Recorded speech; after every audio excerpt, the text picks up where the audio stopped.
On a vu que l'actualité politique se poursuit, malgré le fait que nous ne soyons pas encore en période parlementaire. Bientôt par exemple. Mais les parlements n'ont pas encore repris. Mais ça ne veut pas dire qu'il n'y a pas d'actualité politique intéressante. Exactement. Puis, tu sais, les sessions parlementaires vont bientôt commencer, tant au fédéral qu'au provincial. Donc, il y a toujours des affaires qui bougent. Puis, il y a plein d'affaires intéressantes qui arrivent avec, évidemment, le caucus précessionnel, puis tout le kit. Là, tu sais, on nous met au courant un peu des plans de la session à venir. Donc, c'est très intéressant. Puis, moi, comme l'année passée ou comme la dernière session parlementaire, je regarde très attentivement ce qui se passe au PQ parce qu'il y a une vague qui les pousse. Ils font des propositions très intéressantes. Ils trouvent une façon de rediriger tous les projecteurs vers eux. Et pour une équipe parlementaire de 3 députés seulement, je trouve que c'est vraiment impressionnant. Ben, écoute, je ne sais pas si je vais dire qu'il y a une vague derrière eux. Je crois qu'il est un peu tôt pour parler de la vague. Mais par contre, c'est sûr que on dirait que le PQ a retrouvé un peu de pertinence. Et retrouver de la pertinence, forcément, tu fais un bond dans les sondages.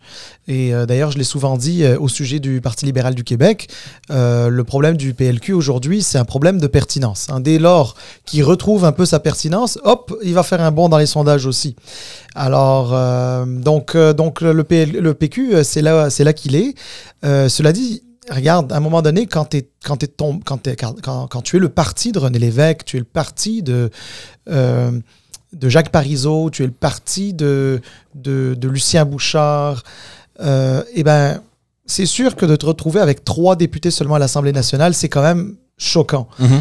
Disons qu'à un moment donné, une fois que tu touches le fond, ben, tu peux essayer de donner un petit coup de pied là, qui essaye de te faire remonter vers le haut. C'est un peu là où ils sont.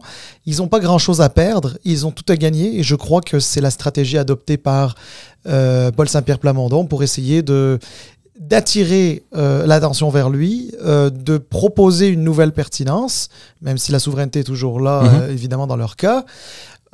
Et bien sûr augmenter dans les sondages. Il y aura certainement beaucoup plus à dire sur le PQ alors que la session parlementaire va débuter, mais on va laisser ça de côté. Sûrement, on va revenir à plusieurs reprises sur le PQ. Je pense que... surtout qu'il faut observer ce qui va se passer à Jean Talon. Exact. Et le PQ va jouer un rôle dans Jean Talon. Je ne sais pas s'il va l'emporter. Moi, je reste prudent. Là, j'entends beaucoup de gens voir déjà le PQ ramener son 4e député. Moi, je pense qu'on n'est pas vraiment là. Mais par contre, assurément que le PQ va jouer un rôle important dans cette élection-là qui va peut-être...